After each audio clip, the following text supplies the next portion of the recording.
नमस्कार दोस्तों, स्वागत है आपका हमारे YouTube चैनल पर।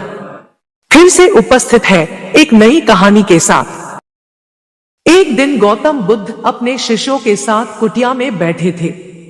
सभी शिष्य आज जानना चाहते थे कि मोक्ष कैसे प्राप्त किया जा सकता है। इसलिए उन्होंने बुद्ध जी से निवेदन किया कि वो आज मोक्ष पर उपदेश दें।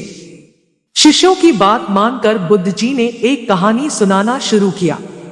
यह कहानी थी एक जल्लाद और भिक्षुक की। अपने राज्य का मुख्य जल्लाद, जिसने बहुत से गुनाहगारों को दंड दिया था, अब वह रिटायर होकर राज्य से बाहर एक कुटिया बनाकर अपना जीवन व्यतीत कर रहा था। उसे हमेशा लगता था कि उसने कितने लोगों की हत्या की है, वह कितना पापी है। ऐसे ख्यालों से वह हमेशा घिरा रहता था। वह अपना सारा दिन पश्चाताप में ही गुजारता था। एक दिन वह रोज की तरह इन्हीं ख्यालों में खोया हुआ खाना खाने के लिए थाली परोस रहा था। तभी उसको दरवाजे से किसी की आवाज आई। उसने बाहर जाकर देखा तो एक भिक्षुक खड़ा था। भिक्षुक के चेहरे को देखकर ही जल्लाद समझ गया कि भिक्षुक बहुत ही लंबी साधना के बाद आज उठा है और भूख से व्याकुल भी है। जल्लाद के मन में आया कि जिंदगी भर तो मैंने बस हत्याएं ही की हैं। आज मौका मिला है कुछ पुण्य कमाने का, तो इसे गंवाना नहीं चाहिए। उसने भिक्षुक को अंदर बुलाया और अपनी खाने की थाली उसे दे दी। भिक्षुक खाना देखकर बहुत प्रसन्न हुए। भर पेट भोजन करके भिक्षुक ने जल्लाद से बातचीत शुरू की।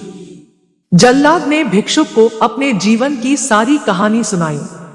उसने बताया कि वह कैसा काम करता था, उसने कितने लोगों को फांसी दी और वह सोचता है कि वह कितना बड़ा अपराधी है। जल्लाद की वेदना सुनकर भिक्षुक बहुत ही शांत स्वर में बोले कि क्या तुमने वो जीव हत्याएं अपनी मर्जी से की थी? जल्लाद ने कहा, नहीं, मैं तो बस मेरे राजा की आज्ञा का पालन कर रहा था।